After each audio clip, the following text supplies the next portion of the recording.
우리 같이 말씀 읽자. 푸른 마르고 꽃은 떨어지나 주의 말씀은 영원합니다. 오늘도 말씀을 나누고 전하는 권서인으로 살아가는 모든 분들을 사랑하고 축복합니다. 마가복음은 세 가지 중점 사항이 있다고 말씀드렸는데요. 첫째는 예수님이 하나님의 아들이시라는 것. 둘째는 하나님 나라를 예수님이 우리에게 알려주셨다는 것. 셋째는 우리가 예수님의 길을 따라야 한다는 것이었죠.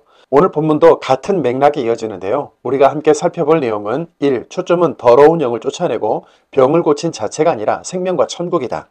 2. 예수님의 행하심을 보고 두려워하고 놀라워하는 것이 곧 믿음이 아니다입니다.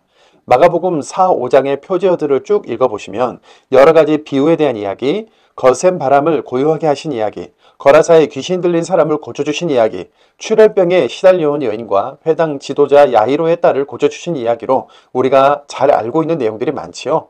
많이 아시는 내용이기 때문에 오늘은 말씀의 의미를 중점으로 살펴보겠습니다.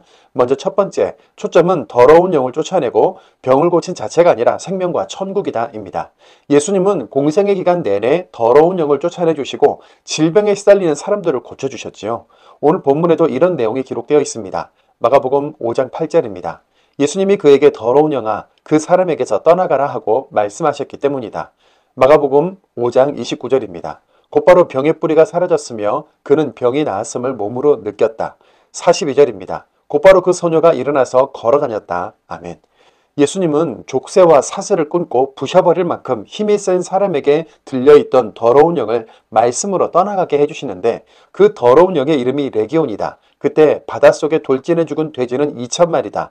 더러운 영에 사로잡혔던 사람이 데카폴리스에서 예수님이 자신에게 해주신 일을 전했다는 정보들이 자세히 기록되어 있죠.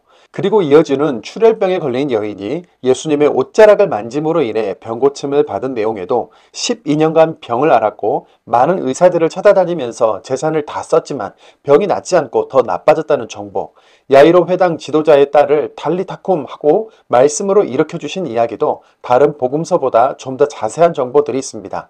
우리가 여기서 발견해야 하는 것은 더러운 영을 쫓아내주시고 질병에 시달리는 사람들을 고쳐주신 이야기의 핵심은 이 일을 행하시는 이분은 누구신가?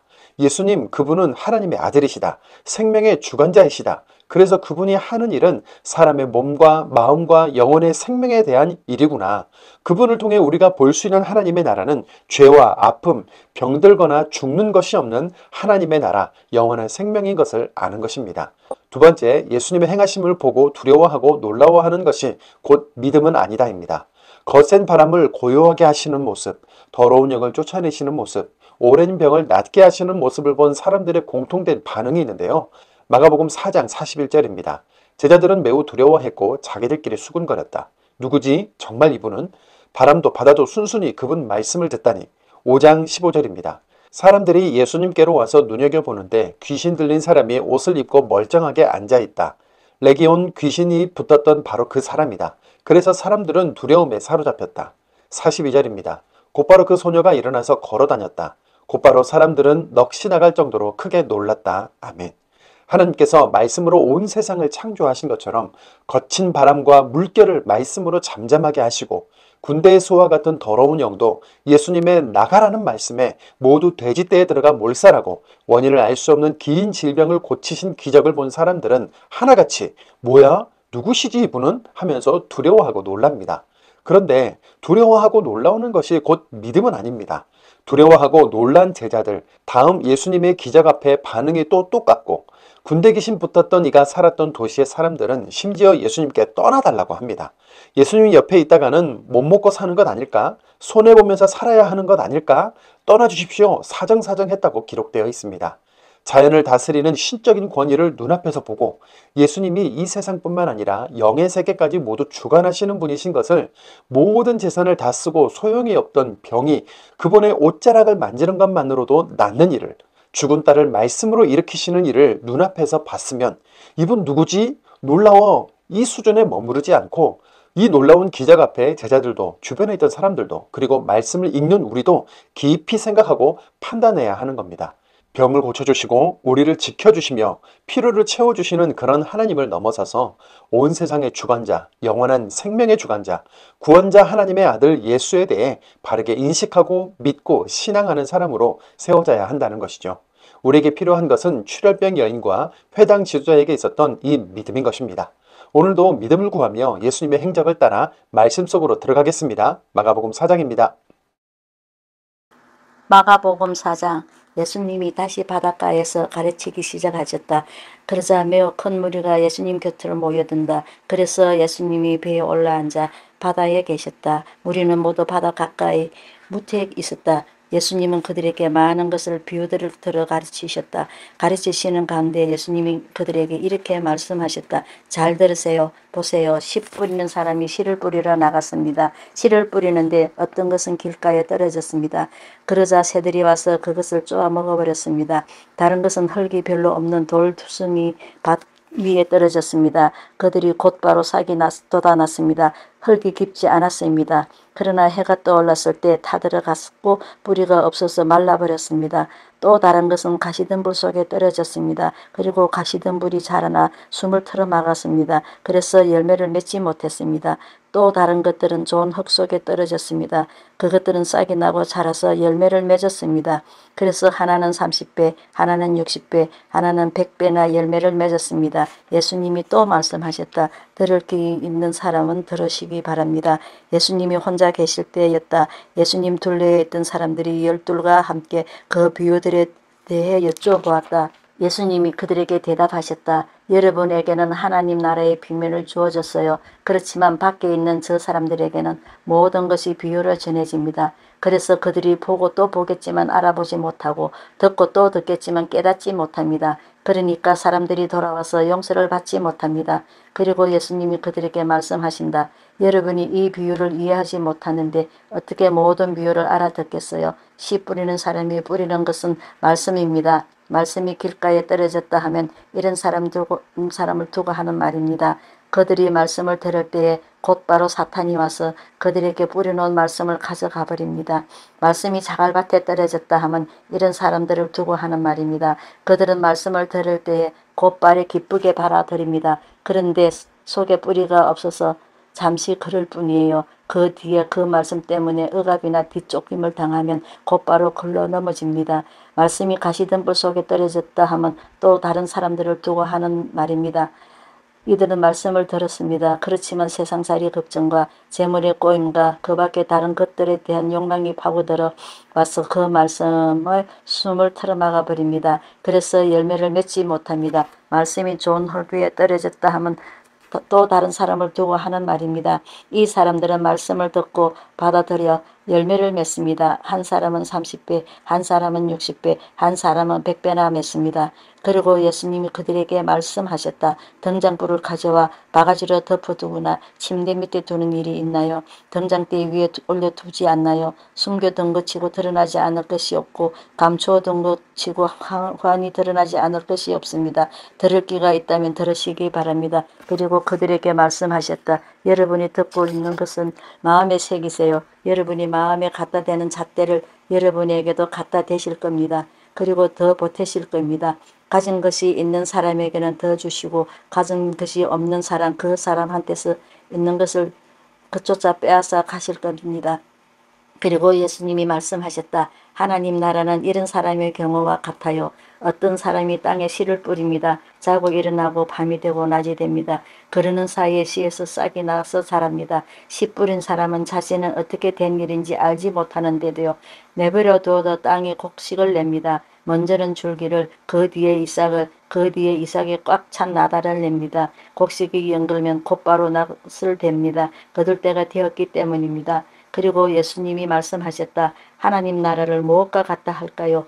무슨 비유를 들어 설명할까요? 하나님 나라는 겨자씨와 같아요. 겨자씨를 땅에 뿌릴 때에는 땅 위에 어떤 씨보다 작습니다. 그러나 씨 뿌린 뒤에는 자라나서 온갖 풀보다 크게 되고 가지들도 크게 뻗습니다. 그래서 하늘의 새들이 그 그늘 아래 깃들을 수 있게 됩니다. 이처럼 많은 비유를 들어 예수님은 사람들이 알아들을 수 있는 한 만큼 말씀하셨다. 그런데 비유를 들지 않고서는 그들에게 말씀하지 않으셨다. 따로 제자들하고 있을 때에는 모든 것을 풀어 설명해 주셨다.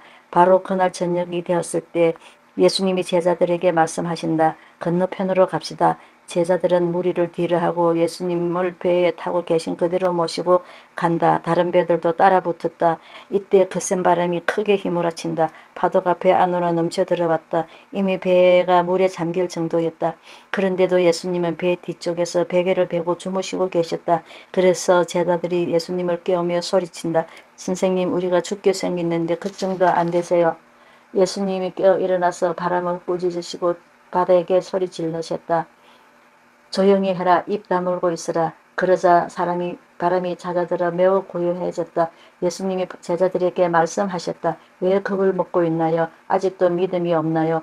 제자들은 매우 두려워했고 자기들끼리 수군거렸다. 누구지? 정말 이분은 바람도 바다도 순순히 그분 말씀을 듣다니. 5장. 예수님 일행이 바다 건너편 그라사 사람들이 사는 지역으로 갔다. 예수님이 배에서 내리시자 곧바로 더러운 영에 붙들린 사람이 무덤들 사이에서 나와서 예수님을 만났다. 그 사람은 무덤들 있는 곳에 거처를 두고 살았는데 사슬로 그를 묶고 둘 수 있는 사람이 이제는 아무도 없었다. 여러 번 족쇄와 사슬로 묶고 두었지만 사슬을 끊어버리고 족쇄를 부숴버렸기 때문이다. 그를 힘으로 눌러 막을 수 있는 사람은 아무도 없었다. 끊임없이 밤낮 무덤들 사이에서 또 여러 산에서 소리를 지르며 자기 몸을 돌로 내리찍곤 했다. 그가 멀리서 예수님을 보고서 달려와 예수님께 엎드려 절했다. 그리고 크게 소리질러 말한다.